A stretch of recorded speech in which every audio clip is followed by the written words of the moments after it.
Hey Juanita, good morning. Good morning, good morning, good morning, good morning. Taking my vitamins.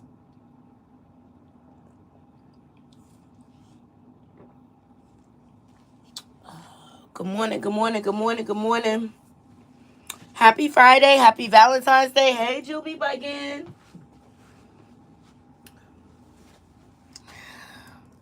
I was trying to find a way to show y'all in the spirit of Kendrick Lamar.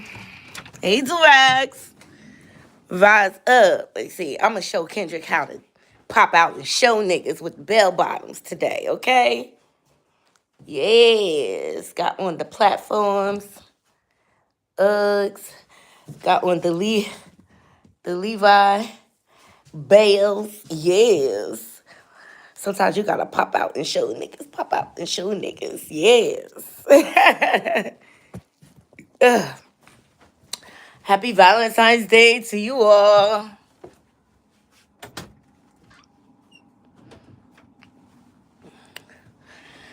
Woo! Happy Friday. All that good shit. I was late this morning because I had to go get me a lavender latte. Cheers to my lavender latte and oat milk crew, okay? If you don't know. Thank you, Doobie Bacon. Thank you, thank you, thank you. All right. Please thumbs up this video as y'all loading up in the room. Share my content. Yes, because we lit over here. Because if you're not subscribed, you don't know what you're missing. Okay, so make sure you subscribe to the channel. Also, donations are definitely appreciated. Good morning, Miss Kaiser. Good morning, good morning, good morning, good morning. Yes, okay. Got a great show lined up for you today. 50 Cent is clowning Big Meech out here in these streets. Calling him a whole snitch. I'm going to give you a little backstory when it comes to that. If you know, you know, okay? Hey, James.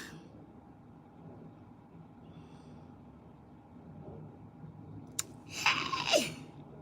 So, James just heard Drake new music. I haven't had a chance to check it out.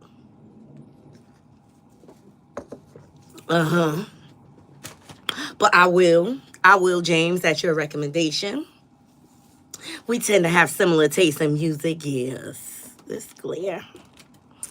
Yes. Also, I want to get into Uncle Bussy Simmons done slither his way out of another lawsuit, child. We gonna get into it. Bust it, wide open. Bust it, Uncle Bussy. Okay? Diddy got another lawsuit, but what is new? I expect one every week at this point. And then we're gonna get into Chrisean. Chrisean is losing followers. She's losing engagement. It's about time. Like, what has to happen for her to lose following and engagement?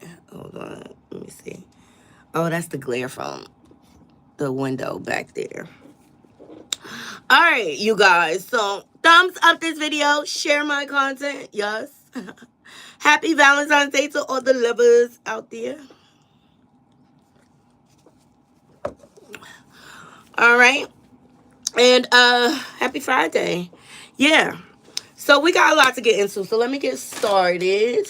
Let me get my spinach. I got me a spinach ricotta this morning for breakfast because I'm not a big breakfast person. So I just like to eat a little just to give myself the energy that I need. So we're going to have like a little Happy Friday mukbang going on, okay?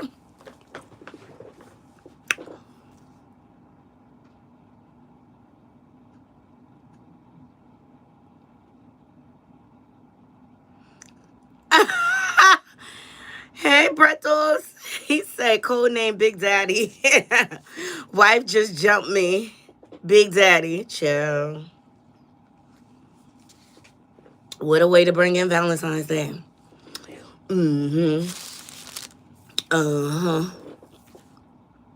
Yes, please thumbs up this video. Let's dive right in. All right, so as you all know, 50 Cent and Big Meech fell out. We talked about this on the channel because Big Meech went begging the ops, Ricky Rose, for money. And y'all know 50 Cent and Ricky Rose had beef forever, okay? Up until recently. Like, you start messing with 50, he like, it's on forever. I'm gonna troll you for life. Hey, Raul.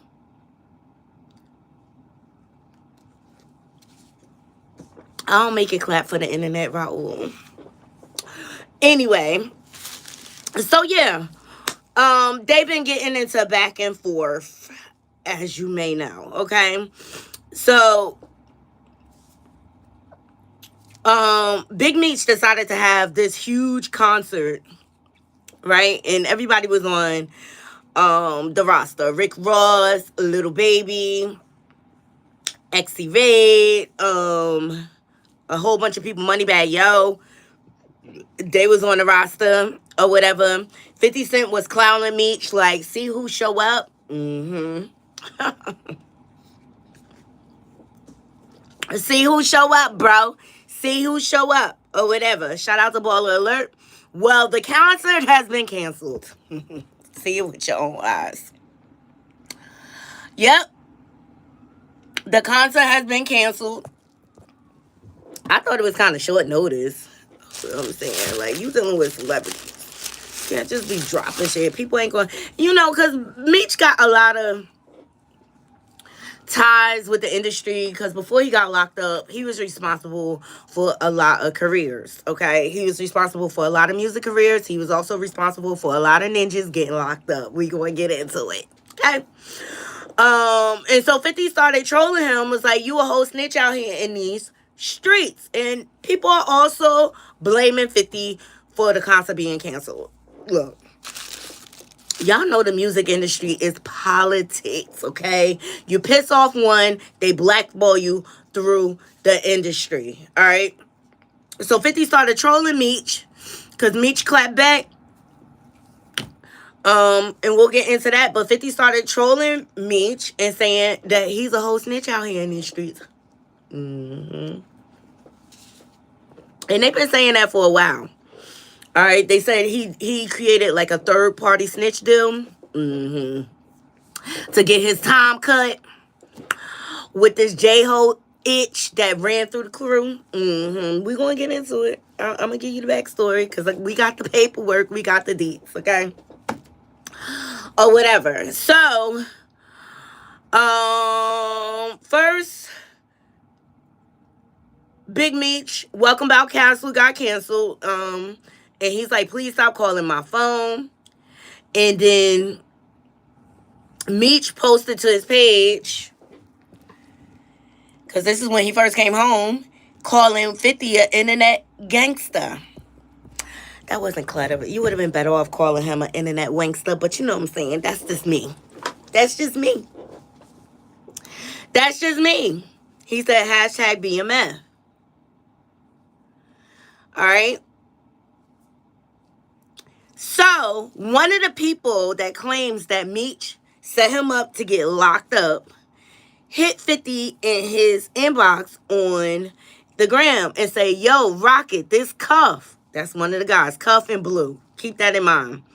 This my text message number. Tell 50 he's a bad man, homie. That ninja got the rats jumping ship left and right now. Tell 50 the ninja, J-Bo, trying to call. And now, LOL, LOL, Cuff. All right? So Meech decided to clap back because he's like, I don't have time. I don't have time. I don't have time. So let's hear what Meech have to say for himself, for being a snitch.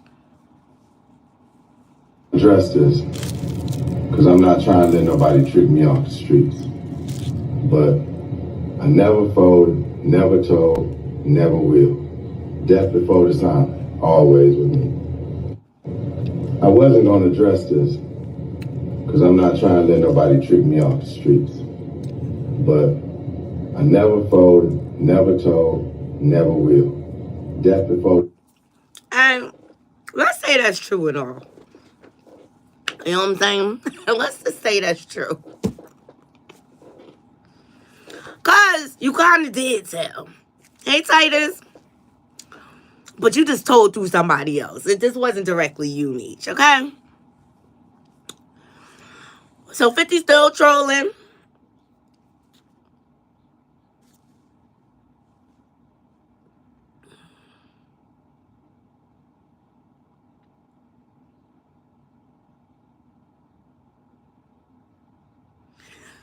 And people all over the place are saying that 50 got the concert canceled, right? 50 came out and said, it wasn't me. It wasn't me. So this is what he posted to his page. He said, this person said, at 50 Cent really got Big Meech concert canceled. Got us out here feeling stupid. 50 really got the streets.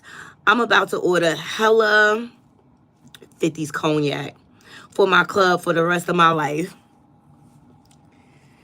Do y'all think, put one in the chat if y'all think 50 got the concert canceled. Not everybody thinks so. Here we go. A post about the Big Meech concert getting canceled. What I'm not seeing is anybody blaming Rick Ross for this shit. Nobody is saying, yo, Rick Ross, it's your fault. So I'm gonna do it. Yo, Rick Ross, this shit is your fault. You the reason why Big Meech is going through this shit out here right now, you heard? Because when we was on the internet talking about the Cuffy case and all that, nobody even really gave a fuck. But now 50 talking about that shit, and everybody listening. Everybody listening, you heard?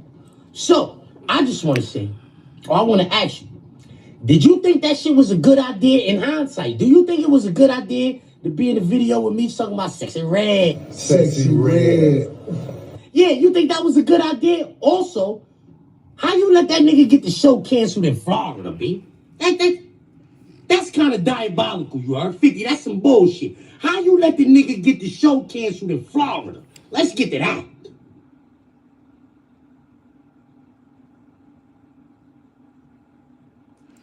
Thank you, CJ Cat. All right, I'm going to try to... It's like extra bright today. I don't know why. I'm going to try to stay still. So, some people think it's Rick Ross that was responsible. Please thumbs up the video. You know, it could have been a combination of both. It could have been a combination of both. What's poppin'? But If it was you, I would do it for you. I told you, I knew your dad for a long time. He did that shit. He guilty as fuck. Why the fuck you always gotta be like that? Good old 50 and them editing skills, child. So let's get into the backstory of Meech being a snitch, okay? I got a brief synopsis for you. I found a content creator that broke this down. And they also had the documents or whatever. From what I could see, here we go. From what I can see, I think what happened, they let this J-Ho itch come up in the crew, and she infiltrated and got everybody set up and locked up, right? Big Meech did work with the chick to come up with a deal to cut his time because he was facing like life in prison. And mind you, let me remind y'all, Big Meech and his brother Terry, they do not talk. They fell out, right? And this probably is the reason why. But they let this little Latina come up in there and pop puss everywhere, okay? She was sleeping with everybody, including the federal agent, right? That sent her in. And so when she got on the stand to testify, they busted her and the federal agent had an affair. So Meech deal went out the window because that's against the law. Federal agents aren't supposed to be sleeping with CIs. They not. All right, so let's get into Byron Blake. He had the actual paperwork and broke it down.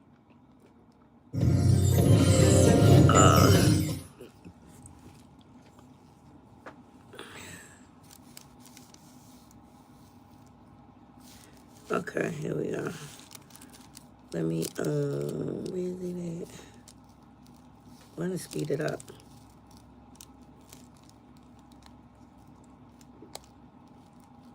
freedom. Over the years, things would be pretty quiet for Meech. That is, until an old friend by the name of Cuffy Gatling would release court documents accusing Meech of setting him up through a third party by the name of Tammy Cowens. The accusations were Tammy soon to fall on Cowens. deaf ears until the loud voice of... That's her name, Tammy Cowens. That is the J-Ho chick that came up in there. Infiltrating. She was sleeping with everybody. She was sleeping with, she J-Ho'd them all. And them niggas was too blind to see. Cent echoed them throughout the hip-hop community. Following 50 Cent's explosion, the internet would go into an uproar, with many people attempting to decipher whether Meech cooperated or not. Documents would surface proving that Tammy was CS1, the confidential informant who was responsible for initiating the investigation that led to Cuffy's arrest. And Tammy would testify during a suppression hearing that she entered into the informant agreement in order to get a time cut for Demetrius Flannery. Still, there was no documentation other than Tammy's word that she was doing this on Meech's behalf, or was there? In order to truly understand the relationship between Meech and Tammy, you would have to go back before Cuffy's indictment, to the date of Meech entering his guilty plea. During the November 19th plea hearing, the judge would question Meech about the terms of his agreement with the government. The court: have you read the indictment? The defendant: yes. The court: have you discussed with your lawyer the charges, particularly counts 3 and 10, which you intend to plead guilty to? The defendant: yes.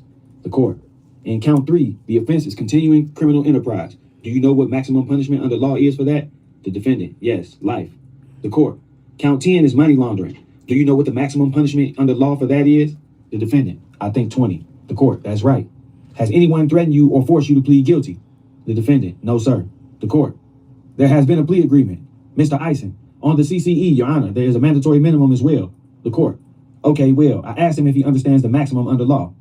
There has been a plea agreement between you and the government, right? The defendant: yes. The court: what's your understanding of the agreement? The defendant: that I won't be enhanced. The court: pardon? The defendant: that I couldn't be. The court: well, first of all, what's the sentencing range? The defendant: 30 to life. The court: and on the basis of the guidelines? The defendant: right. The court: that's a recommended? The defendant: right. The court: and that takes into account your criminal history and the nature of your offenses? The defendant: right. The court: and there's a minimum, right? The defendant: 30. The court: 20 years, right? Mr. Eisen, which happens to be the prosecutor: that's by statute, Your Honor. The court: yes, by law. But there's also a provision in the agreement, isn't there, that I can't?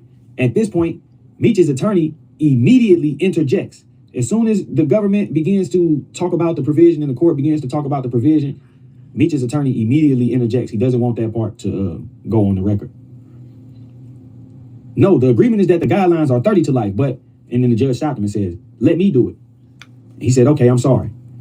Now, it's important to note that during this segment of the hearing, the judge has established that Meech has entered into a plea agreement and that his statutory guidelines range was 30 to life. For those who don't know what a statutory guidelines range is, the United States Federal Sentencing Guidelines are rules published by the United States Sentencing Commission that set out a uniform policy for sentencing individuals and organizations convicted of felonies and serious Class A misdemeanors in the United States federal court system. Now, let's continue. Court: you know that's why I took the job. However, the court must impose a sentence of imprisonment on count 3 of at least 20 years. Mr. Feinberg: yes. The court: that's a provision of the agreement, right? Mr. Feinberg: yes. The defendant: on both counts. The court: well, I understand, but there is a provision that I have to give you at least 20 years. The defendant: right. The court: and if I don't, the government can withdraw from this deal? The defendant: right. Now, right here, the judge has documented another portion of Meech's plea agreement with the government. So we now know that based on this provision that Meech has, his guideline range is 30 to life. And there's an agreement with the government that the judge must give him at least 20 years or... Thumbs up the video, okay? We getting into the court documents, okay? This is why 50 going around calling Meech a snitch, but he did it through a third party, which is the Latina chick that tricked them all out of their spot, okay?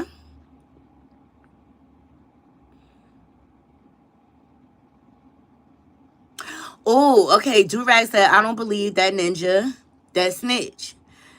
Snitches don't do 30 years in jail. Good point. We're making back out. Let's continue. The court: okay, when you go to prison, after you get out, there's a period of supervised release. The defendant: yes. The court: right? Okay. Durags, I also want to make this point. So he made the deal, right, with the Latina, the chick. They made the deal, but what blew his deal, the reason why his time didn't get cut is because they found out she was sleeping with the federal agent. So their whole deal went bust. That's why he didn't get time off his sentence. Yes. There is also a $200 special assessment, right? The defendant, yes. And I can impose a fine on either count up to $250,000, right? The defendant, yes. And if I let you withdraw your plea for any reason, they can use these statements made here today against you, right? The defendant, I guess, yes. The court, okay. And there is also a forfeiture, but there is nothing specific set forth in the forfeiture, right? The defendant, right. And if I accept this agreement and we go forward, any other charges against you are dismissed, right? The defendant, yes. And if we don't exceed what the agreement says, you have no right to appeal, right? The defendant, right. And if it should turn out that your criminal history is different than that which you have all agreed upon, I can go higher, right? But you can't get out of it. Here, the judge is informing Meech that if some new information comes out, or if he leaves something out when assisting the probation officer, that the judge can go higher than what the agreed upon max is. Meech would expose that max with his reaction. The defendant, go higher than what, 30? The court, yeah. I don't know how I can go higher because I think that there is a provision, is there not? Mr. Leibson, who was the other prosecuting attorney, would chime in and say, there is a standard provision, but it's essentially moot. If you don't know what the word moot means in the court of law, an issue or case being moot means that it has lost its practical significance because the underlying controversy has been resolved one way or another. So now that we have reviewed the transcripts of the plea hearing, these are the things that we know from Meech's own acknowledgement. Based on his criminal history points and relevant conduct, his guideline range was 30 to life. He then made an agreement with the government, and based on that agreement, he would plead guilty. And in exchange, the court would not be able to give him less than 20 years, but the government would agree to seek no more than 30 years. We also learned that there's a provision that would allow for Meech to get more than 30 years, but based on his agreement, that provision was moot. Now let's break down what this means.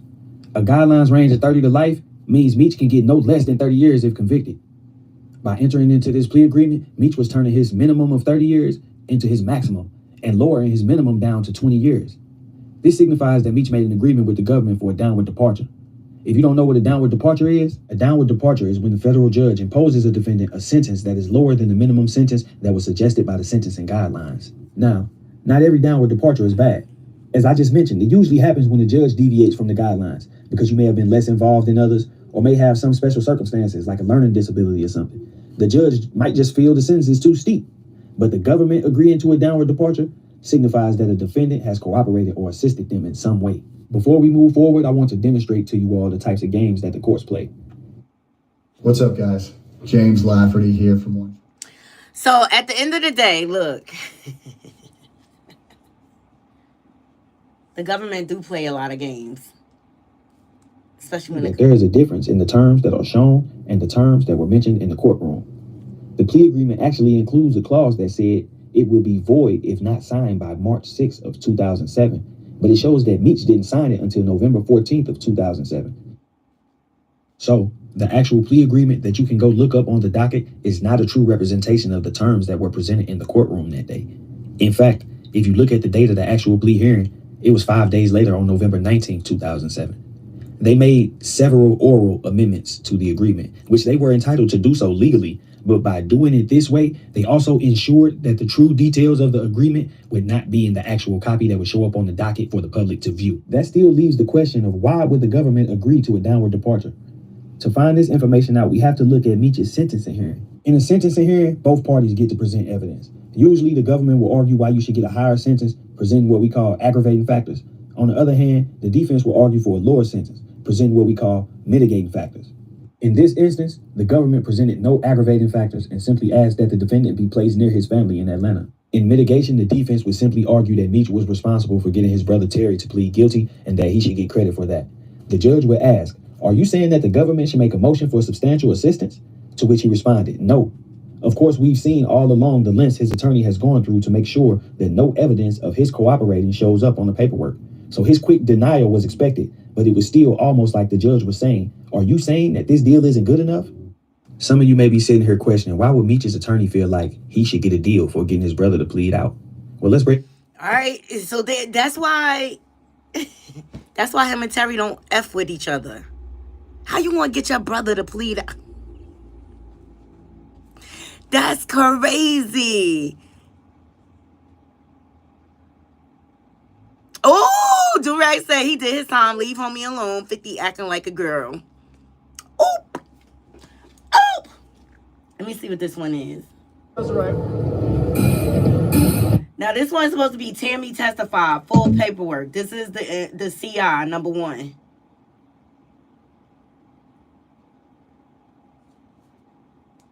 I was just doing what I have to do to get my people out. This is what Tammy Collins said to someone I know years ago when this paperwork first started to come out, because she was the point person. If you wanted to talk to him, whoever you were, even people he knew from Detroit back in the day, because he was moving prison to prison, getting put in the hole, she was the point person for a lot of his phone calls. And now I have been sent a several hundred-page document. This is not the Frank's hearing that everybody's been looking at. The Frank's hearing references this document, amongst others. There's probably things that are sealed that'll never come out, but here we go. This was from Mr. Gatling's case, and this is about a hearing about DEA agent Keith Cromer and what went on with Fidel Suarez, Demetrius Flannery, Cuffy Gatling. This hearing was caused by Cuffy Gatling's lawyers and them getting full discovery of everything that happened. Shout out to Al Prophet. I gotta give credit to the content creators that did all of this work, because I ain't have time to do it. Beginning with your name, it's a retracted CS1. And CS1, have you been appointed counsel in the case? Yes, ma'am. So she has a lawyer for this. And who's been appointed to represent you? Mr. Newton. Okay. I'm going to refer to you as CS1. Okay. Is that fair to say? Okay. Let me start. In 2009, did you become a DEA confidential informant? Yes, sir. This is the woman who set up the show with 50 Cent. This is why you had a BMF show to watch. DEA confidential informant. And who was it that you contacted prior to becoming a confidential informant? Jack Harvey. Mr. Harvey was employed where at the time? He was a DEA agent for Atlanta. He was the one that oversaw the BMF case. So she reached out to him because she was dating a guy named Terry Bernard White that ended up getting convicted of some reefer conspiracy, and she was afraid she was going to be mixed up in the money laundering. Who was your handler? Jack Harvey. What was the case you were involved with? Terry Bernard White. How long was it that you worked with Mr. Harvey on the case? Over a year. At some point, did Mr. Harvey inform you after Terry White was taken into custody that you were going to be put up for an award? Before he was retiring, he acknowledged that. And did he tell you what it was going to be? No, he did not. He just indicated it. But there comes a time when you went from working for Mr. Harvey to working for somebody else. Yes, sir. When was that time period? After I received a message from Jack Harvey that he was retiring, then I received a call from the Atlanta DEA asking me to stay on board. And who was that call from? Keith Cromer. And what was Mr. Cromer's position? He was at the DEA Atlanta. Same group Mr. Harvey was in? That's right. At some point, you were introduced to Mr. Cromer. Yes, I was. And who were you supposed to work with in relation to Mr. Cromer? David Fred. It was several. David Fred, Tony Mera. And you're talking about agents in the group? Yes, agents in the group. And who was the controlling agent? David at one point, Fred at one point, Tony at one point. So Keith Cromer worked as part of a group, and she met the controlling agent as well.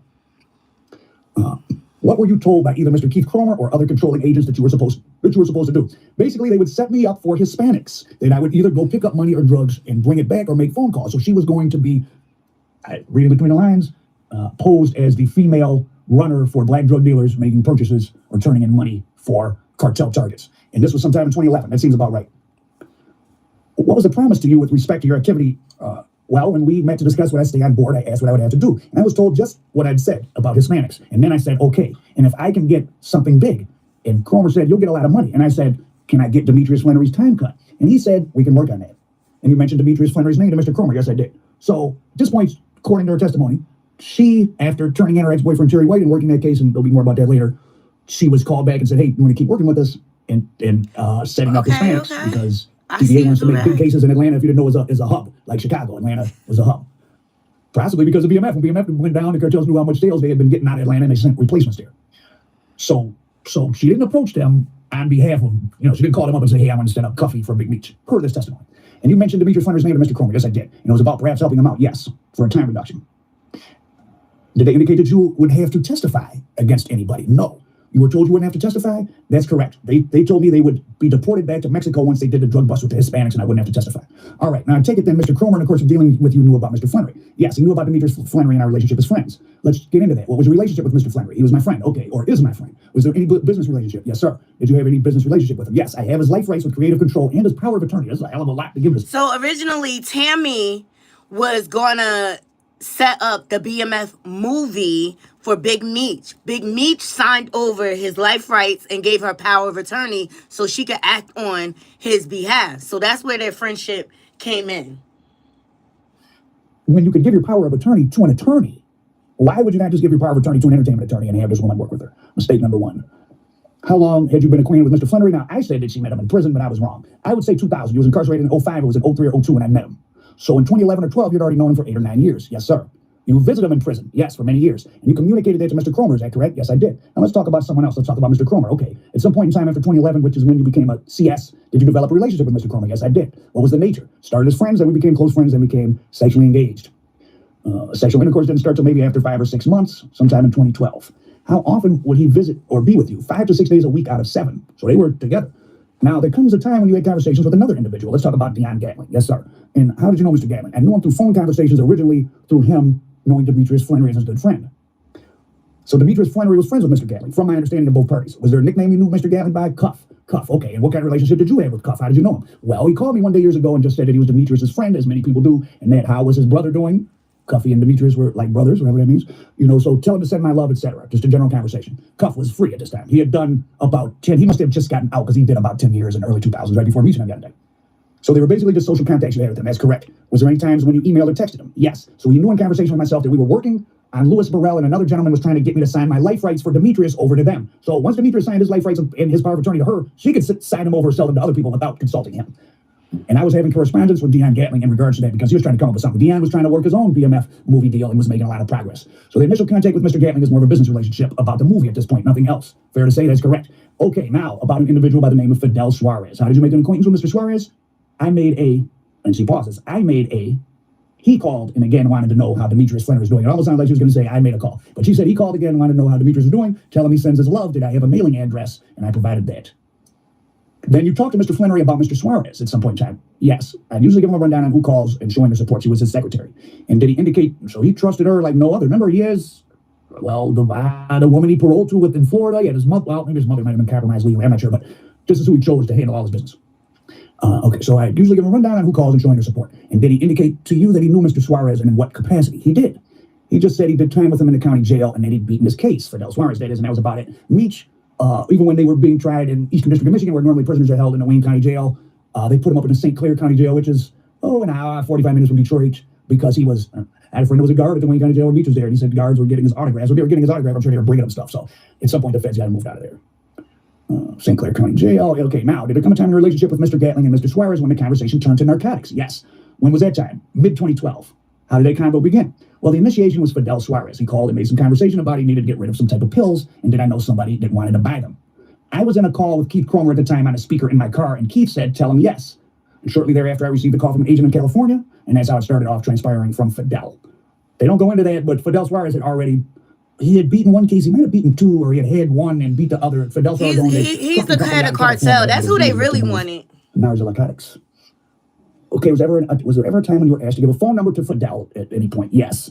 A couple times, Fidel called and asked for Cuff's number. Did he say who? He said, Buddy told me to get Cuff's phone number, and I gave him Cuff's phone number. Who is Buddy for the record? Answer, I'm assuming Demetrius Flannery. So you've known him by that name? Correct? Well, when he says Buddy, as he calls, yes, sir. So Demetrius is Buddy. Buddy? So apparently Fidel somehow had talked to Meech, and Meech said, get someone's number from Tammy so you guys can do something. And did you do that? Yes, I did. Now, during a period of time, you just indicated Mr. Cromer is with you. Mr. Cromer, did he overhear any of the conversations you had with either Mr. Gatling or Mr. Suarez at that time? Yes, with Mr. Suarez. July 2012, did you have a convo with Mr. Suarez related to a trip you may take? Fidel asked me to come to St. Louis because he was going. Well, that's where Cuffy was at. Did he tell you why he wanted you in St. Louis? No, he didn't. And did he contact you later on? Yes, he did. Contacted me when he was in St. Louis, stating that he had a truck up there. And that, from my understanding, if I recollect, he didn't have the phone number, and he had this truck. So Fidel is in St. Louis. The driver bought a truck for this person that told her to give Cuff his phone number per Buddy, which is Big Meech. And that would be August 5th of 2012. So when I received that call, it was on a Sunday. I was at home cooking spaghetti. So when did you receive the phone call from Fidel Suarez from St. Louis? When I received that call, it was on a Sunday. I was at home cooking spaghetti, and Keith Cromer was at my house. How lovely. So they're having Sunday dinner, her and a DEA agent, while a semi-truck full of yayo bricks is sitting somewhere in St. Louis with no one to pick them up. Imagine that. Demetrius Flannery was somewhere in a prison, probably telling BMF stories. Fidel Suarez's work is sitting in St. Louis, and DEA agent Cromer and Miss Tammy were booed up cooking spaghetti on a Sunday. And I can't remember honestly if it was heroin or coke. And I said, what's going on? And he was all upset, saying, I got an effing truck up here, and this dude is playing games. And he was using a lot of profanity. And he said, see if you can get in contact with him. I had an alternate number for Cuff. So Cuff only called you to say hi, but you had multiple numbers for him. And I reached out to Cuff and asked him, and he said, he hasn't tried to call me. And I said, he's calling you at this number. And then that was the wrong number. Fidel had Cuff's old number, and guys switched numbers. She had the current and active number. She passed it on to Suarez. Subsequently, they contacted each other. That's correct. That Sunday, that's correct. Did Mr. Cromer, Agent Cromer, was he present during these conversations? Yes, he was. Was he listening in on these conversations? Yes, he was. And okay, at the time he was listening in, he could hear what both parties were saying? Yes, I had him on a speakerphone. Am I on a speakerphone? Have you ever been purchasing a truckload of kilograms and thought, is that echo on a speakerphone? Keith Cromer reached out to St. Louis DEA, and I got on the phone to speak to an agent. Okay, but the substance of your conversations regarding the dope deal and truck, did you relay that to St. Louis DEA? Yes, I did, to the agents involved. To the agent I spoke on the phone, and Mr. Cromer had already contacted them. That is correct. And would it be fair to say that you had 2, 3, 5? How many conversations with St. Louis agents did you have about this August 5th conversation? Probably had a total of 3. Blah, blah, blah. And when you talked to the agents of Mr. Cromer, did you indicate to them at any point you had obtained a photograph of Mr. Suarez? Yes. Okay, how did that happen? You indicated earlier it was a result of exchanging Facebook. Oh, no, the picture came from Fidel sending me the picture to my phone, a picture of him so I could put it in my contact list. Well, how convenient. So did you ask him for a picture? I asked him for a picture. Government exhibit, and they present a picture. I had a picture of Fidel Suarez. Did you ever meet Mr. Suarez in person? No, I never met him. How about Mr. Gatling? Had you met Mr. Gatling? I had not met Mr. Gatling at that time. Did there come a time when you did meet Mr. Gatling? Yes. He called and said he was coming to Atlanta and he wanted to take me to dinner. Okay, so what happened with the truck? I had a conversation with Fidel Suarez. He called upset, furious. This was after the fact of the 5th. He was mad because he said the Cuff stiffed him and didn't pay all the money. So she facilitated them being in contact. Cuff got the truck, according to this. He didn't pay him all the money for the drugs. I don't remember if it was heroin or cocaine. I honestly don't remember. She said that several times. Maybe she knows that the penalties for H are worse than C. But he didn't pay him all the money for the blacks. So for someone that's just passing phone numbers, she knows the business. I mean, well, she's in the mix.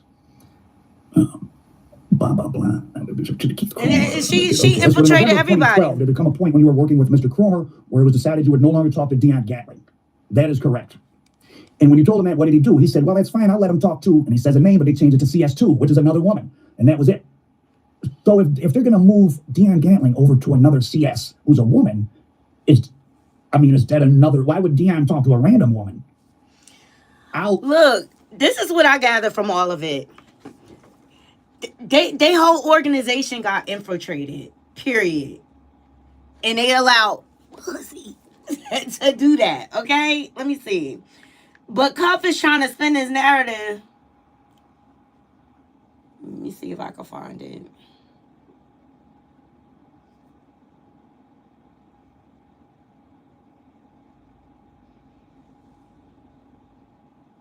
Mic check 1 2 1 2. Mic check 1 2 1 2. My name is Dogface Carter. This is Dogface TV podcast live on Patreon, YouTube, Facebook, Instagram. Laugh at your mama house. I'm laughing everywhere. My next guest is arguably one of the most stand-up human beings that the ghetto has ever produced.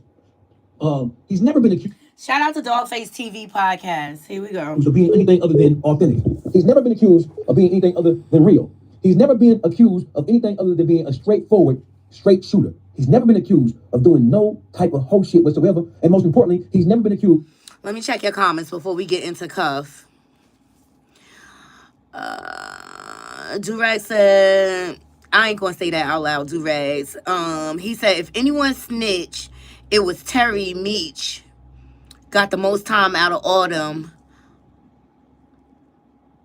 But he's snitching. 50 need to stop being a sucker. Tech News, I'm not going to say that, but I see your comment. Durags, James want to know, do you think the BMF series is accurate? Of telling a lie for the sake of trying to save face. My next guest is Dion Cuffy Gatling. What's the word with you, brother? Dogface, how you doing, my nigga? It's a pleasure and it's an honor. I wish we could have met or made each other acquaintance under different circumstances, but we're going to make the best out of what we got right here. Brother, it's an honor to have the opportunity to talk to you, brother. And I don't want this to be a traditional interview in the sense where I'm just pitching questions to you, bro, and then you just...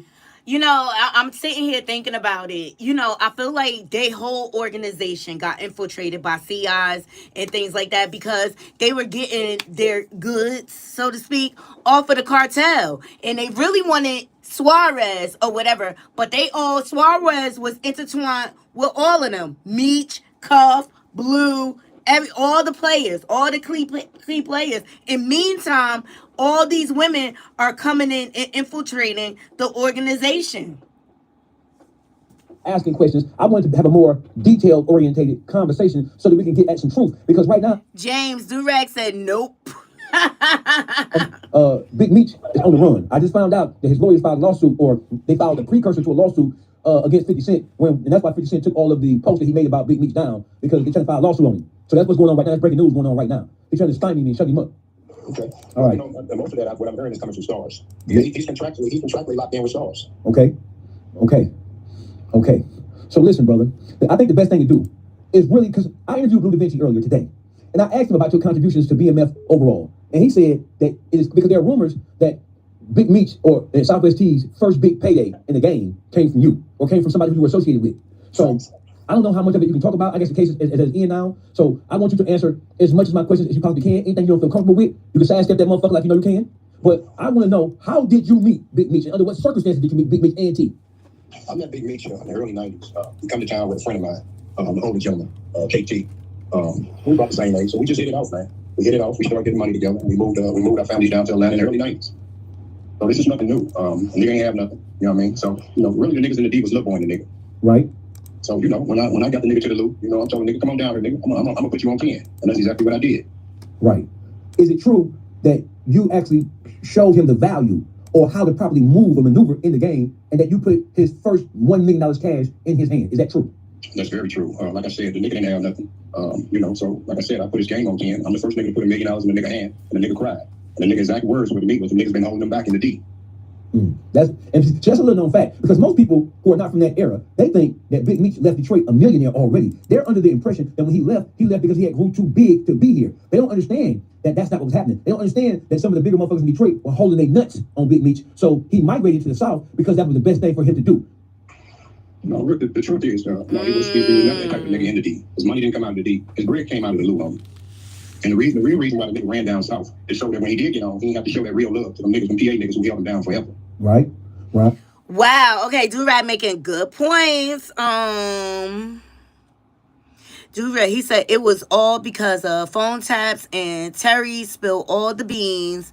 If anyone snitched, it was Terry.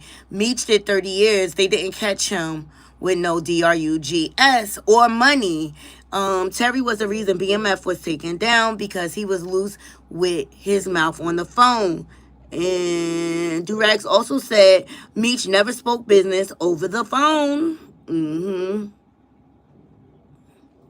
They got caught because Terry was talking on the phone. Isn't that how it always goes?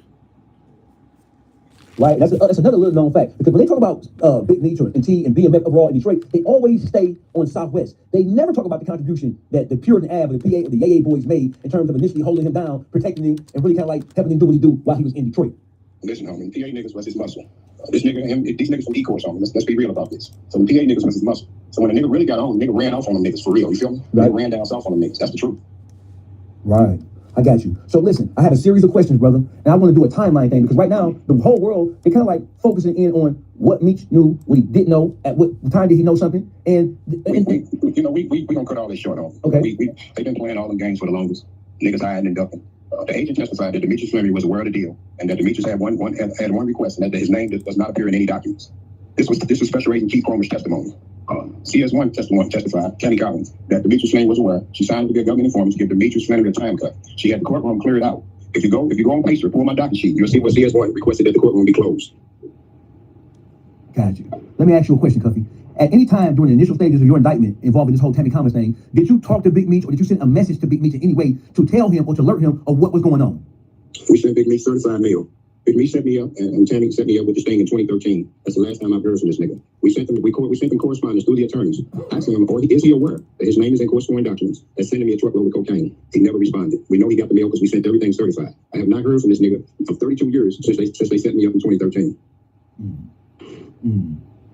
So what in the fuck is all these? So right now, some of the most well-known members of BMF, like J-Bo, for example. J-Bo, he is strangely, suspiciously silent about all these facts that are coming out. I believe J-Bo is from St. Louis, isn't he? He is. Okay. He is. What's your relationship with him? You know, I never knew J-Bo. He was cool with my little brother, Magic, or Ronnie. He passed on the first BMF indictment. He passed in USP Atlanta from a asthma attack. Gotcha. So I never knew J-Bo. He was always one of the little homies. But that's the other question, man. When he got home, I think around 2018, I personally told him what the nigga did to me. Right. And the nigga exact words were, man, you sure, huh? You sure, big homie? I said, listen, man, I'm telling you the nigga bad news, homie. This is what I'm telling you, man. So the nigga pointed with me with these words with that, I got to holler at the homie, man. He got to explain this shit. My words to him was, nigga, how can you explain this shit, homie? How can you explain this shit? So I never came out until 2018, until I got black and white. See, I never knew this nigga wrote. Until 2018, until the French hearing. All right, let's go to the next one. That really alerted you that Big Meech had a hand in this. What happened? Well, CS1, Tammy Collins testified that she became a government informant to get Demetrius Fleming a time cut. And we said, whoa, you serious? So then she further testified that he was aware of the deal. Special Agent Keith Cromer testified that Fleming was aware of the deal. Fleming just wanted to make sure that his name wasn't in any court documents. So that's some typical rat shit. I'm a rat and tell you anything you know. Just don't put me on blast. Man, listen, man, this shit's simple, man. This shit ain't that complicated, man. This nigga called me in 2013. A nigga called me. Yo, bro, what up? Yo, check this out. I got some good people, man. Yo, I gotta get off this joint. Holla at Tammy. Let's get it. Right.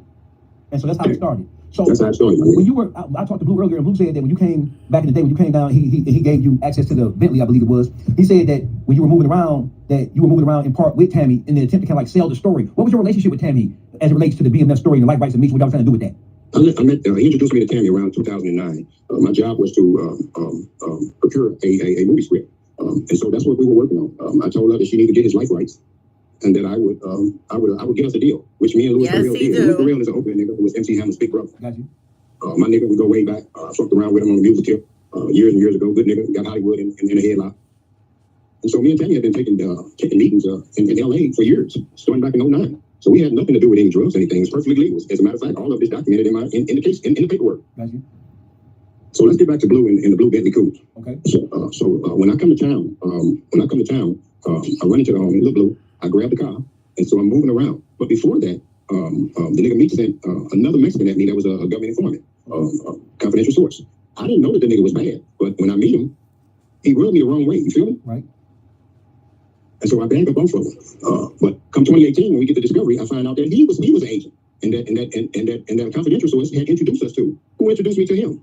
Nobody, nothing other than Big Meech. Nothing came out of that because he rubbed me the wrong way. He got to talking about who caused this, man. Is it paid for? So it just rubbed me the wrong way. Right. I didn't think he was a police or anything. I didn't think he was a police, but he was just weird. You feel me? Right. That's weird. Fast forward to 2018. Fast forward to 2018. That's in the DEA 6 reports. The confidential source introduced me to that confidential source. Who was the confidential source? It can only be one person. The person who introduced you to him, and you know who introduced you to him. Yeah. So let me ask you a question, Cuffy. Why do you think, and this is an obvious question, it may be a slow question for me to ask you, but I have to ask you nevertheless. It's part of my due diligence process, right? Why do you think that it's so hard for people who understand that these type of things happen every day inside the game? Why do you think they're having such a hard time grasping or understanding or accepting the fact that Big Meech didn't want to do that motherfucking 30 years? Listen, man, you have to understand this generation. You have to understand this generation. Most of these niggas, they got a mentality. He didn't tell on me. You feel me? You got niggas running around in every city now. This generation, they're running around with rats because they got a bag. You feel me? I've lost 30-year partners. Some Detroit niggas, I ain't gonna say their name, you understand, who told me, yo, man, the homie was trying to get the Mexican. He wasn't aiming at you. I'm like, nigga, what? You telling me that the homie was trying to tell on the Mexican, and that's cool? So you're dealing with a different generation, homie. Yeah, I get you. So let's stay on this Mexican angle for a second. Because one of the hot topics right now, and this is something that you maybe would chime in on or elaborate on. One of the hot topics that's going on now in the whole YouTube space and YouTube streets is that specifically the Southern California Mexicans, for example, who are connected to the cartels across that border, that they don't have no problem operating as the long hand for the DEA and FBI and other government agencies, and they don't have the same hangups when it comes to telling on black people. So in short, they saying these Mexicans in South LA, they hate niggas and they set niggas up, and it's not against their own constitution to tell on niggas and give niggas up, as long as they give their own up. Do you know anything about that? Have you heard anything about that? Well, I've heard rumors of that, but not in the essays that I've ever dealt with. Okay. I've heard rumors that it's in their bylaws. As long as you don't tell on the essay, it's not telling. But I don't know anything about that, and I've never dealt with no essays like that. Got you. I got you. So what do you want to say to the people who are still the staunchest defenders of Meech, even in the face of, no, back up for a second, bro. Let me just clear my head for a second. Why do you think Big Meech has not raised his voice to speak up for himself and to clear his own name? Why do you think he using all these proxy niggas to come up and stand up, try to argue for him to stand up himself and answer this shit for himself? Hey, dog, check this out, homie. This shit is indefensible. You feel me? This shit is indefensible, homie. So this is what I told my crew and all the fellas that I rock with. I told him that the nigga was going to have to hide Tammy Collins. And at any point that he fell out with her, because she's attention hungry, at any point that we fell out with her, that she would spill on him. You feel me? And this is what we have coming to fruition right now. Right. You understand what I'm saying? So this shit is indefensible, homie. All right. You feel the same? All right. Street code, street business. Everybody started snitching on everybody. That's just the bottom line, okay? Let me see what y'all saying. These nuts is what he said. We as black people been snitching to the white man since slavery days. Some people are Uncle Toms, okay? 50 acting like a straight up girl. Cause he don't like Rick Ross. Facts. And this information been out there. So 50, you was canoodling with the snitch. It was all good until it wasn't good, 50. Like, stop it. 50, man, he be starting some cheese. Yes, he do. I guess he bored because Diddy locked up. It's not too much. He control him too much anymore. Or whatever. James said, what's crazy is they made it seem like Terry was a quiet one and Big Meech had a big mouth. And it's vice versa. James said he done with the series. BMF. I think BMF is over. Period. 50 not going to allow that to go down. Durag said they actually have a legit online called The Rise and Fall of BMF, the documentary. James said he'll check it out. Only thing they had on Meech was living a lavish lifestyle, partying. Yup. Okay, so 50, he just acting like a little inch, okay? Because he mad because Little Meech and Big Meech went over there to his ops, all right? So he gonna troll anybody, like Durag said, he gonna troll anybody that team up with his ops. And 50,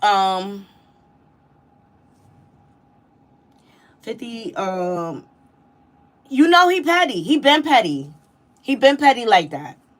Since he came in the game, he been petty.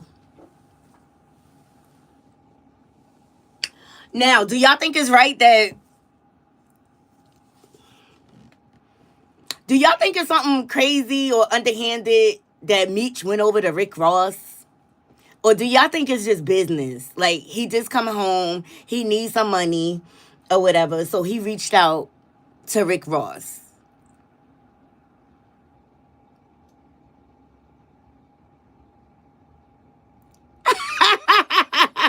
Shout out to Rex. Oh my God. But do y'all think it was something shady about Meech going to Rick Ross? I mean, everybody knows that Rick Ross and 50 Cent are enemies or whatever. Oh boy. Up next, let's get into Uncle Bussy Simmons, okay? He slithered his way out of another lawsuit because he over there in Bali living a Zen life, okay? Thumbs up this video. Thumbs up this video.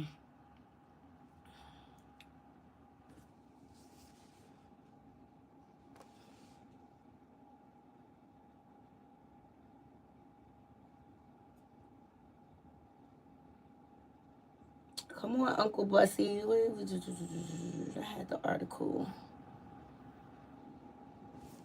Let me punch in.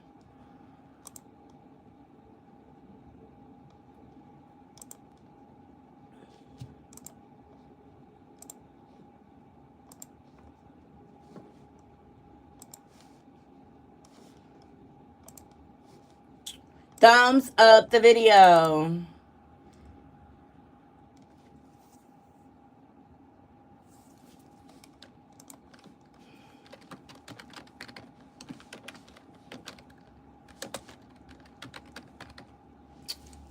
This stupid thing, man.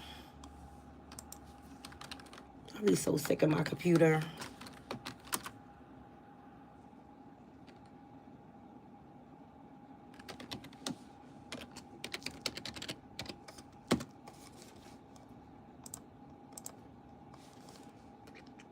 Make sure this is off. Okay. All right. So Russell Simmons avoids SA charges due to stateless status in Indonesia. Case dropped.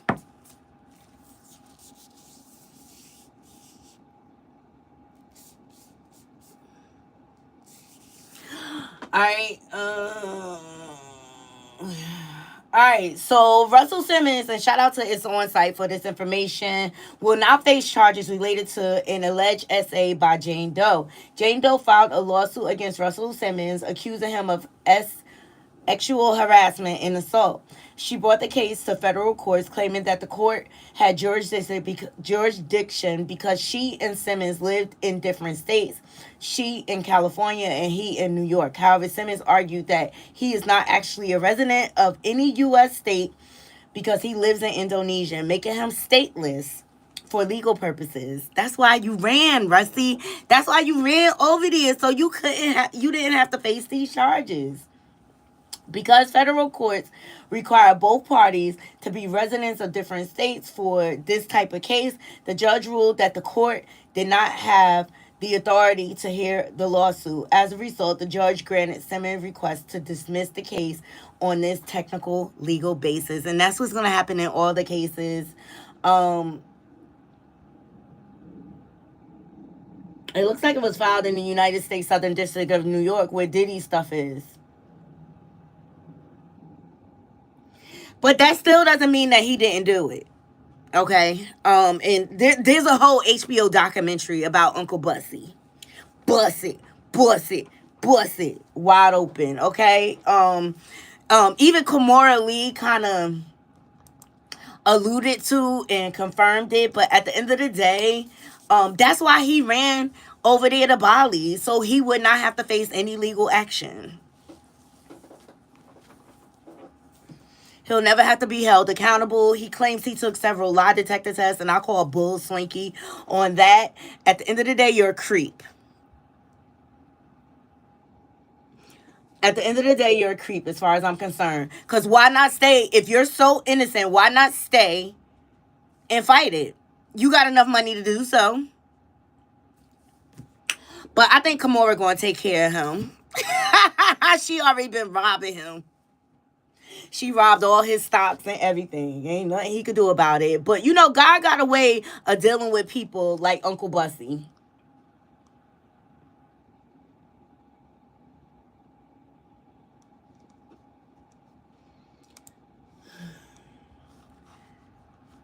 They got away. So you can run, but you can't hide, sir. You may have slithered your way out of this one, but God got a way of taking care of people like you. Right. A old wrinkly Chester, okay? A old wrinkly Chester.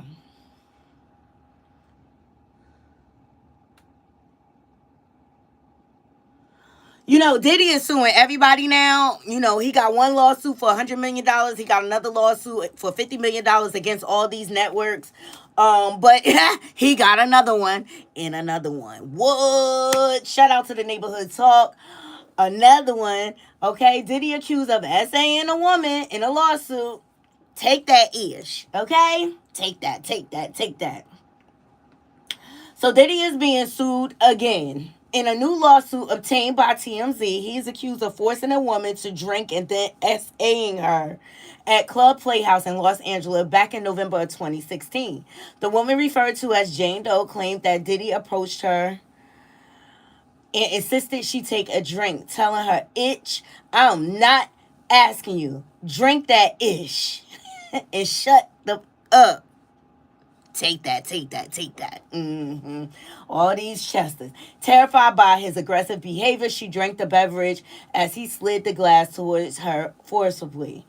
Afterwards, she alleges that Diddy wrapped his arms around her and while groping her, said, "Itch, I do what I want. Take that ish." She claims that his entourage laughed while the assault took place. The woman managed to escape Diddy and left the club feeling disoriented.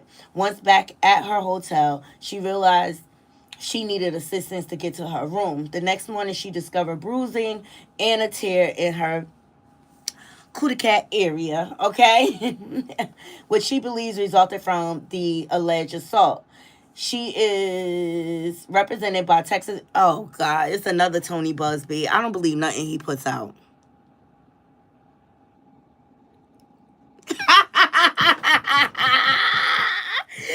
Durex took it back to the Def Comedy days. He said, "Uncle Bussy, thanks y'all for coming out. God bless. Good night."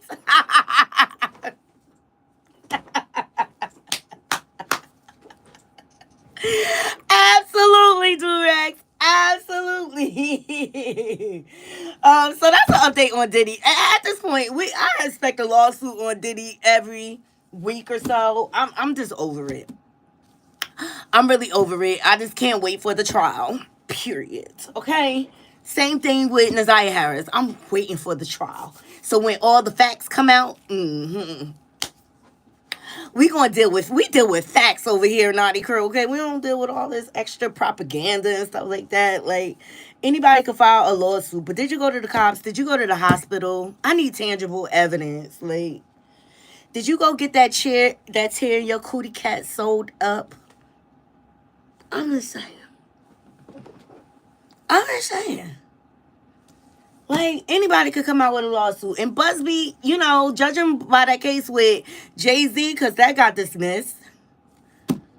I don't even, like, his, Tony Busby integrity is shot for me because he had this big old press conference saying that he vetted all these clients and things like that before he actually decided to move forward.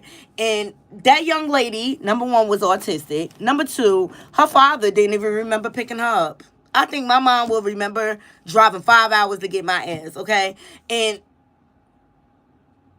first thing my mom would have did was file charges against the person who assisted me in getting down to the city. Like, come on. It just didn't make any sense.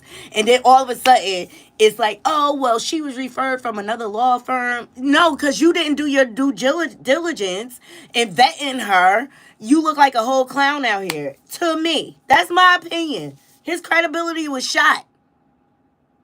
So I don't care how many people you bring on the news, Mr. Busby. Like, it's what you could prove in a court of law. Like, people could say anything, all right? And I think the Southern District of New York does not need your help. Like, and if you got that many victims, you should be working with the Southern District of New York to make sure he gets all the charges he needs to get against him. My opinion. That's how I feel. All right, we're about to go into Unfit Mother Valley. Thumbs up this video, okay? Thumbs up this video. Hold on, let me answer this message real quick. These people act like they can't think for themselves. I hate lazy people. Just get on my nerves.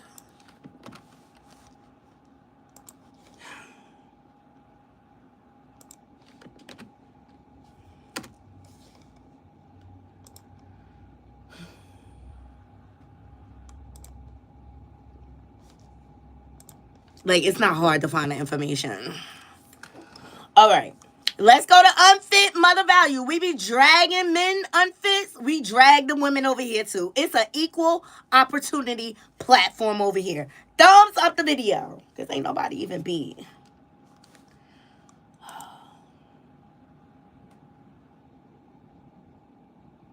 What time is it?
I hate this.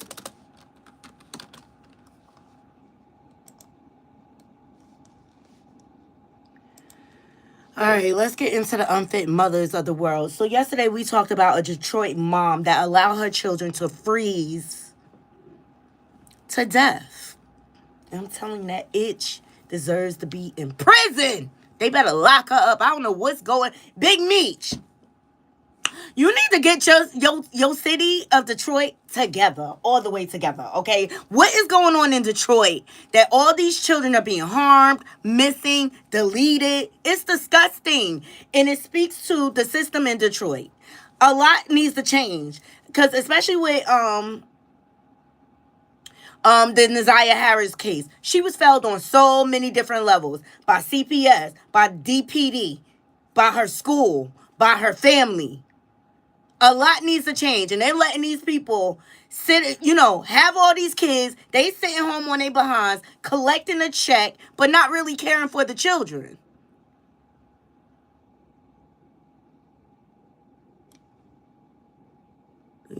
If they investigated by looking at the camera footage.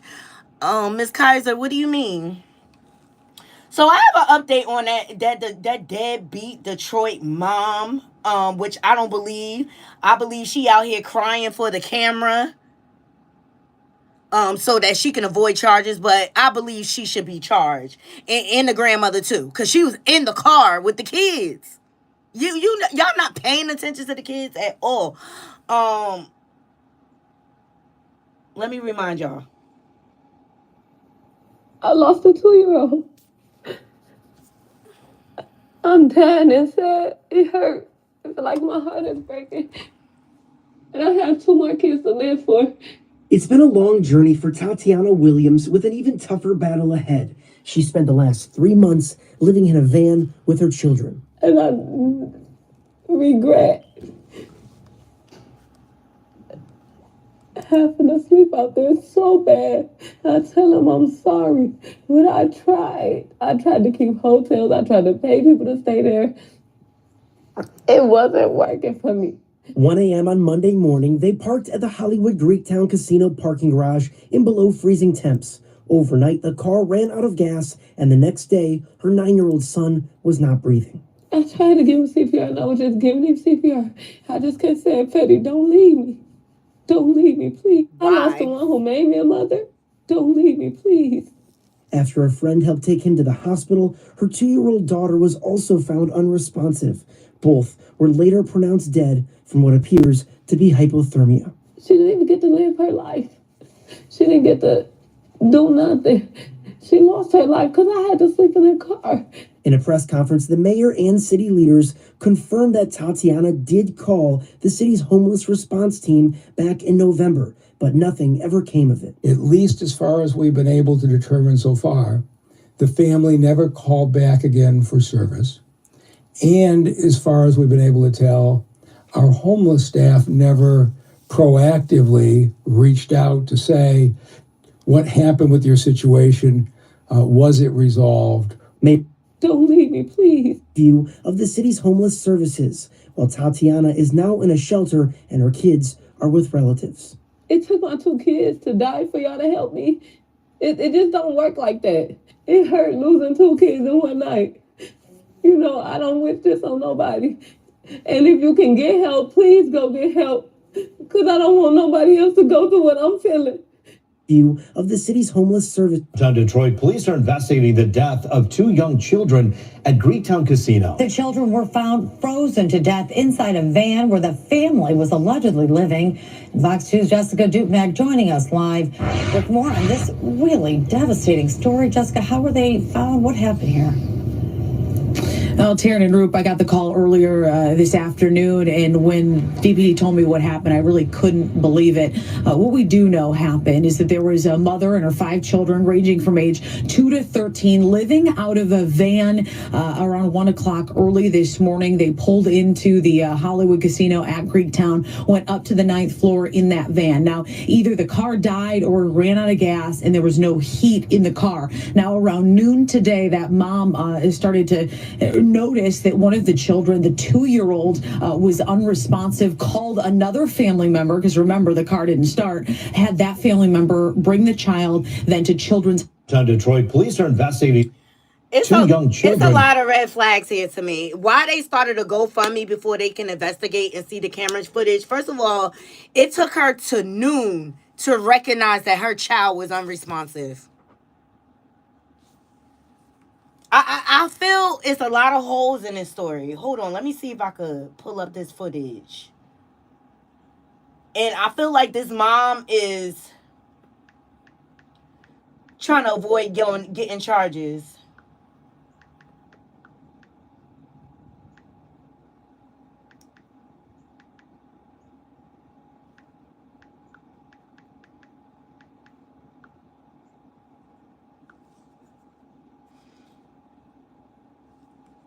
Okay? Check this out. Shout out to Fox 2 Detroit. Download BetMGM. Yeah, those parking garages get cold. I'm cold too. You know, I worship the ground them kids walk on. The 29-year-old mother of the two kids that likely froze to death Monday in the parking structure of the Hollywood casino. Maybe I asked the wrong people for help. But that was the only thing I did wrong. Tatiana, remembering how many times she reached out for a place to live, she asked the father of the two kids that died. He had an excuse every time. Either he's working, they can't come where he's living. He lived with a female, and the parents and them don't want kids there or something. She also asked the city of Detroit for help. I reached out in November. I reached out before that. I've been on the CAM list for a long time. And every time I call to ask if they have a bed, they say they don't have family beds. So the 7 of them had been sleeping in their 2002 Town and Country van since November. But the kids had everything else. They ate every day, all day. Good. They had everything else, but you couldn't. First of all, she's sitting on a couch in the home. You couldn't go stay there. Something not right about this story, Knotty Crew. I'm telling you. And I don't believe those crocodile tears. All right? And I have the father speaking up. Now, remember, she said, oh, they couldn't go there. He always had to work. Food. They didn't want for nothing. Every day they went to school. I had one mistake. And the kid's grandmother, 49-year-old Yvette Goodman, was also in the van that day. Did the van run out of gas? I have no idea what happened. I have no idea. Did you fall asleep? Yes. And then when you woke... Only night I fell asleep. I usually be woke. And when you woke up... She full of it. My grandson wasn't moving. The GoFundMe account has been Look at him laughing. Help the family. That's one of the reasons we did set the GoFundMe up, so she will be able to have housing for herself and the children, her other remaining children. We'll put a link to the GoFundMe account on our website, fox2detroit.com. I call her Swinky. These unfit mothers all need to be in jail. Now, look, she's sitting on a comfy couch. You mean to tell me she couldn't go there? She couldn't go there with her children? Oh, grandma fell asleep. No, or grandma was high. Let's hear the daddy side, because the first thing I said was, where's the daddy? They couldn't go stay with the daddy? Ciao. All these unfit mothers need to be locked up, including Chrisean. I said it. Look like a one. Now all of a sudden, she could come to their house. Yo, they scamming. All right, here's the father side. Shout out to the neighborhood talks, because I'm like, where the daddy? Wiped away tears while talking with me about his children, Darnell Jr. and Amelia, and the distressing phone call he says he took from their mother, Tatiana Williams, on Monday. I went to the gym. As soon as I got on the treadmill, she called saying, can I make it to the hospital right now? They got him. I was hoping it was a sick joke, but it wasn't. According to Detroit police, 9-year-old Darnell Jr. and 2-year-old Amelia died while sleeping in a vehicle at the Hollywood Casino at Greektown parking garage. Investigators say the cause appears to be hypothermia, a tragedy stemming from homelessness. I tried. I asked for help. I asked everybody, even people out of state. But I tried. I tried to keep hotels. I tried to pay people to stay there. It wasn't working for me. You know, people just didn't like too many kids at their house. I spoke with the children's mother Tuesday evening. She told me she's been living in her vehicle for 3 months, along with her 4 kids, her mother, and 2 teenage siblings. She says she reached out to Curry, who's the father of 3 of her children. I asked him, I said, can you get your kids for me? I said, I need help. You know I'm homeless. I done kept a room this long. I couldn't keep it no more. They were homeless. Had Tatiana ever reached out asking to... No, she did not. Lord, she said, can I get them? Can I get them just to get them? And can I get them because you're homeless? That's 2 different things. She said she had been homeless for 3 months. See, that's what I saw, about 3 months, but she ain't never said nothing to me. Nothing. So all them other side stories, they can cut all that. No, she did not. Curry, who lives in Novi, says Williams never specified why she wanted to drop their kids off to him. She just asked, can I get them for a couple of days? But I told her I'm working and all that, and I'm out here. We're not close to each other, so I couldn't. But she knows all my family is right around the corner from her. Did she reach out to any of your family? No, she did not. And she knows she could have, like we always used to do. He says the last time he held his children was a month or 2 ago, and that they typically FaceTime, moments he will miss. And there's a, police investigation into this. What is it you would like to see come of this? Obviously, nothing's going to bring back your 9-year-old and your 2-year-old. It doesn't matter to me. Can't get them back, so it's whatever. Darren Cunningham, 7 News Detroit. Told you, somebody lying. Some ain't clean in the water. He said he had family she could have reached out to. If that's what I'm saying. I don't feel like this mother exercised all her options. And I feel like she neglected those children, including the grandmother. And I feel like they all need to be in jail. Seriously. It's disgusting. You don't think it's important to tell the father of your kids that you're homeless? That would have took, and mind you, she was getting child support. She was getting child support for them children. She's a poor excuse. She's an unfit. And she deserves to be in jail. And I don't buy all those crocodile tears. Talk about, I tried everything. Okay, you tried in November. It is February. Did you follow up? Did you? Because, as a mother, I would continue to follow up.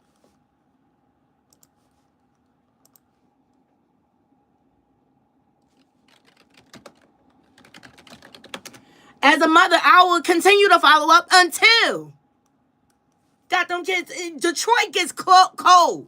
They get like negative temperatures. I don't feel like she did everything as a mom to do what she can to protect her children. And don't tell me they had everything. I don't believe that. I don't believe that, not in 1 second. I think the father wants justice. She lying.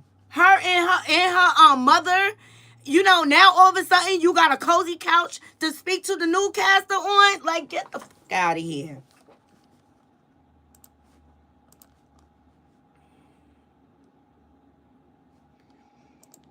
She full of it.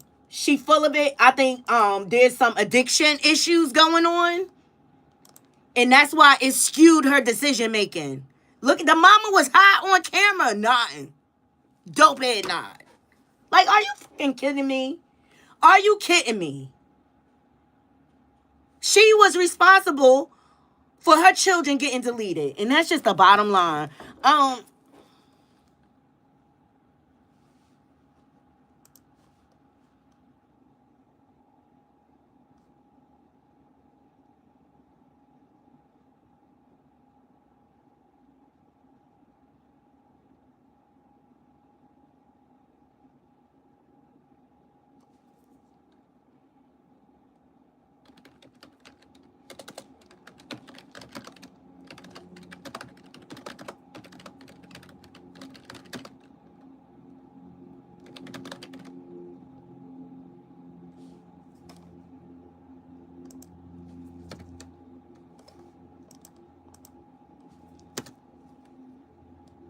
It's disgusting.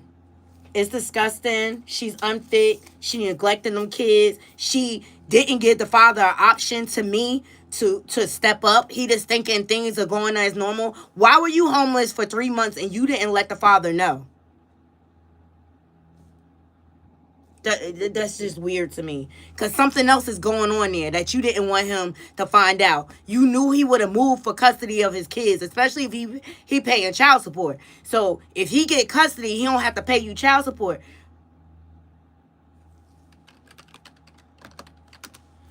So you couldn't live off that money anymore. That's what it come down to. Them kids was a check. Ain't no way you should have had a baby in a van. 7 people cannot live in a van. They barely can live in a 1-bedroom apartment. Yes, it's giving addiction. It's something else. Do you see how that grandmother look? Do you see how she look? But still busting it wide open and creating more babies. Make that make sense. Stop having kids and you can't afford them. That's what it come down to. Use a condom. It's disgusting. It's disgusting. I'm so tired of all these unfits out here parading on the internet, getting internet famous off of it. It's disgusting. It's disgusting. So since we on unfits, let's get into the Chrisean, okay? This, she's doing the best that she can. Da-da-da-da. She wasn't doing the best that she can to put that motherfucking liquor down when she was pregnant on television, on Baddies and shit, and on Jason Lee podcast. She wasn't doing her best to make sure her child was coming out properly and healthy. Why is he blind? Why can't he move? Why can't he walk on his own? Why can't he hold his head up? Why can't he pick up anything? That shit not right, bro. Like, we literally watched her abuse an unborn fetus. We watched her abuse a fetus, a baby that wasn't even formed yet. And y'all said, but she's doing the best that she can. She's going through things. Bitch, that baby got to go through shit for the rest of his life. He got to get taken care of hand and foot for the rest of his life. And y'all talking about be nice, calm down. Bitch got me choked. Nah, she wrong as fuck for that. That baby is going to suffer. And you sitting up here worried about she went through shit because of Blueface. That's all she cared about. She chose to go through that shit. She should have got her ass up and motherfucking left, but she didn't. Blueface ass is in prison. She need to be in prison, a jail, penitentiary, whatever the fuck y'all bitches want to call it. And then y'all talking about, oh, she's a single mom. You know how many motherfucking single mamas it is in this world, bitch. And she's a single mom by choice. And then let's not forget, one of those motherfucking videos or podcasts or interviews, she said she didn't even want to have the motherfucking baby. She was trying to get an abortion. At 4 months pregnant, she tried to get an abortion. Did y'all forget? Why y'all defending this shit? Don't get me wrong. I don't got nothing against the baby because he's innocent. He's a child. He don't know no better, obviously. It's wrong, unfair, unjust, and wrong. That baby need real help. And then it was a video that went out. I had seen it today. I probably was late to seeing it. But I seen the video today. Somehow Chrisean was saying how Blueface's mother never even held the baby. And she need to stop playing on her son's top. My thing is, girl, we seen the video when she was sitting in the chair holding the baby. She damn near looked like she was about to cry. Heartbroken. Bitch, we seen the video. So what the fuck are you talking about? Stop defending this shit. She's wrong. She need jail time. That's a motherfucking abuse to a fetus. You drink it every day and then laughing about it. Oh, if I kill it, I don't care. I don't want it anyway. Blueface don't want me. I don't want this baby. Y'all forgot? Stop it. Stop it. Stop it. Stop it. The fuck? Stop. She's wrong. She need jail time. Just like anybody else. If it was anybody else, they would have been in prison or jail for abuse and attempted murder. But this bitch got money, or she's Blueface baby mama. This Chrisean, she know how to fight. She's this, she's that. Bitch, fuck that. That hoe needs jail time. The baby can't even hold his head up, and he's older than Hailey and DDG's baby. DDG baby is younger than Chrisean's baby. So why is Halo walking and talking and running and doing all this shit, but your baby can't even hold his head up? Wrong. Jail time. Period. She went in, but everything she said was fact. Thumbs up this video, okay? She do need to be in jail. She's a psychopath, pathological liar. She's the Lulu. She think she can lie to us and deceive us to make us feel like we didn't see what we saw. Bitch is an unfit, an informant, a snitch, a red rummer. Let me remind you how many times she was out here like, yeah, I killed like 4 of them. I killed that baby. I killed that baby. I killed that baby. I'm going to kill that baby. It's all over the internet. She's disgusting. She's a poor excuse for a mother, a human being. She's disgusting. I don't know why this hoe not canceled yet. And I know it's stuff going around the internet about her going to see probation. I don't care. Why is she able to get off every single time with a slap on the wrist? Because she's an informant. I showed y'all footage of that. Can't nobody else get away with all of that. Not even... Child. But they draining her pockets. She got hit with... She got to pay James Wright Chanel. Not only does she have to pay him restitution, he won his lawsuit against her civilly, and she has to pay him $37,000. Well, she also assaulted a woman on the red carpet for Zeus Network, and she sued Chrisean and Zeus Network.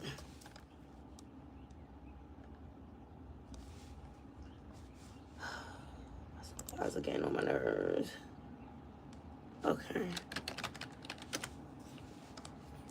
So her name is Rama. Chrisean was pregnant and put hands on her. Shout out to Corey Lombardi. All right. So the Superior Court show cause regarding defendant Malone and her counsel failure to appear at the December 30th, 2024 hearing. So she did not show up.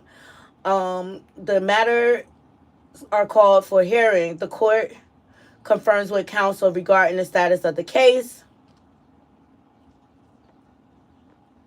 So they coming for her pockets.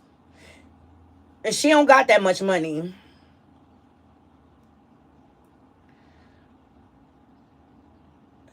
After conferring with counsel, the court orders the following. Any party seeking a jury trial is the post-jury fees. The above caption order to show cause is discharged. So now they're going to... It's on video. They have video footage of Chrisean laying hands on this woman, not provoked. She is unhinged and she need to be in jail. So they have rescheduled the jury trial for August 28, 2026.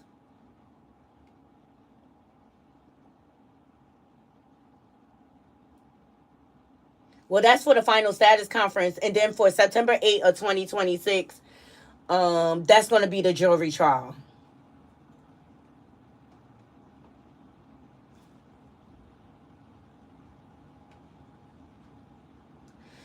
So her counsel failed to appear, but she got more lawsuits coming down the pike. I say drain the swamp. Her karma is coming. Her karma is coming. All right? Meantime, her followers are going down. But her followers went up. Because I remember she had, like 4.9 million? And now...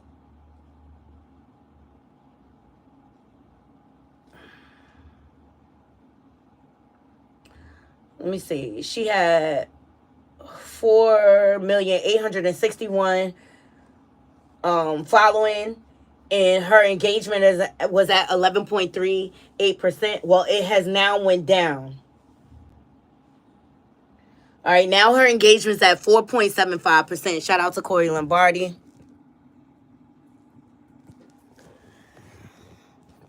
All right, and let's not forget, I believe she had a hand in deleting Ronnie. That shit is fucked up, what she did. All because she want to continue this narrative that Blueface is Chrisean Jr.'s father, which Blueface has said himself that he is not the father. It's been scientifically proven. Blueface words. It's all over his Twitter. Go back to December 9th of 2023. It's all over his Twitter. Like, come on. This girl is delusional. Hussein is on her way to 4.7 million followers. Before her release, she had 4.9 million followers. Now she is on her way to 4.7 million followers just within the past month. She has lost a total of 49,332 followers, and I want y'all to peep her engagement. It went from 11.38% to 4.75%, period. Cancel that hoe. Tired of this unfit running around. And you know, Chastity out here trying to expose her, but Chastity, you are unfit too. Your charges is going around on the internet. It's disgusting. This whole family is disgusting. They are a family of unfits. Except for Sasiki. I see that she's an upstanding mother or whatever. As far as what I know. You just never know with these Malones or whatever. So, like, I'm here to call out everybody. Unfit moms everywhere. And they all need to be in jail. Period.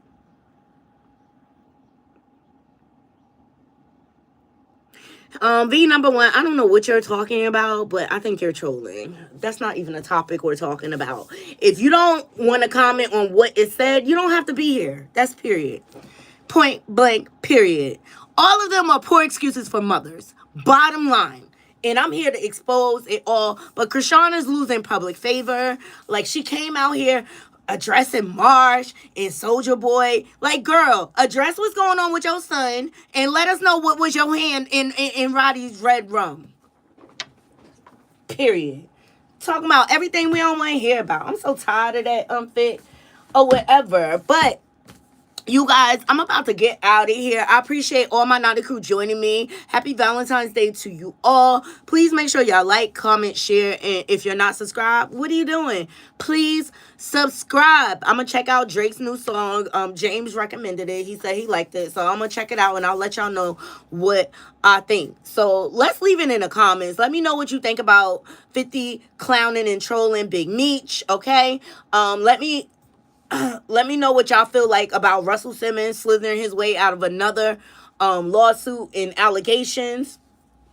All right. And let me know what y'all think about these unfits. I'm so tired of them. And I'm so tired of people making them famous and giving them platforms so that they could basically scam the public. Period. Chrisean's nothing but a liar or whatever. And she's a sick individual, if you ask me. And I don't care about the Chriseanimals. Because Chrisean Rock tarts, go suck your mother, okay? Because the fact that you still support this foolery and her lies after what y'all seen her do to that baby when he was in her uterus. How many times she was out here saying, I'm going to kill this baby. I'm going to kill this baby. She never wanted him.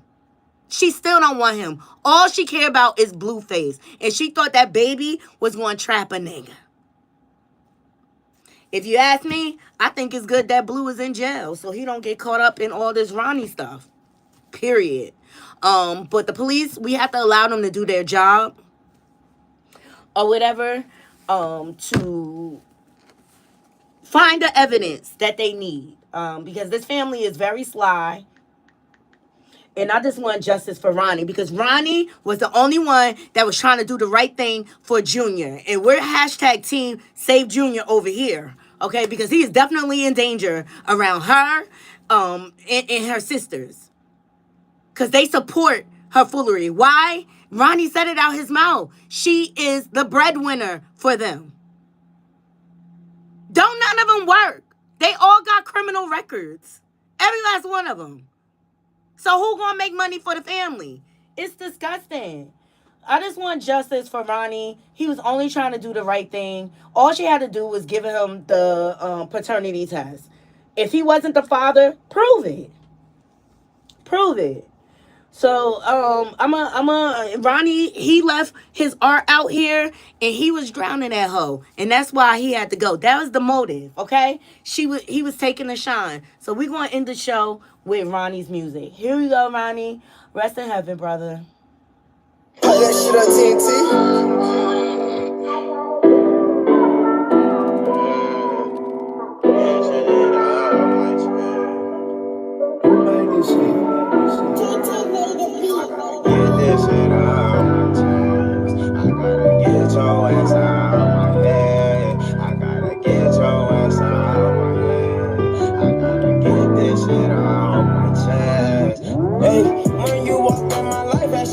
turned to a mess. And now I gave you the deuces, and I wish your ass the best. And if you try to come back, I'ma have to stand on you. I wanna win on you. I was always there for you. And you took that shit for granted, now you lost me. And now I'm all up on my mission, and I'm bossing. And I've been taking all these trips, and you not there with me. I kept it fair with you.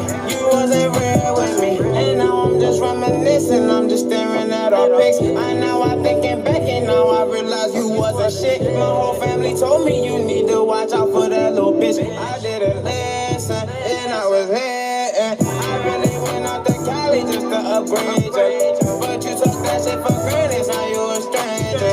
I tried to come through and save you, but I can't save you. I need my paper, I'll see you later. When you walked in my life, that shit really turned to a mess.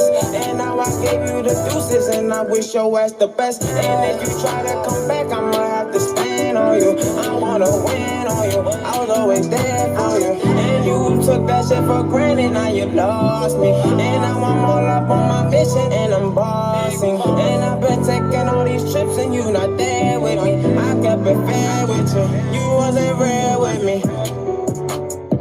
You wasn't real with me. You wasn't real with me. You wasn't real with me.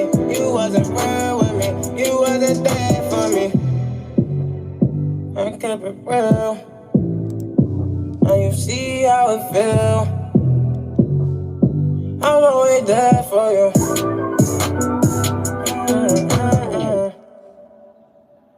Rest in heaven, Ronnie Doe. Justice for Ronnie. Hashtag save Junior. Until next time, Knotty Crew, I'm out. 1.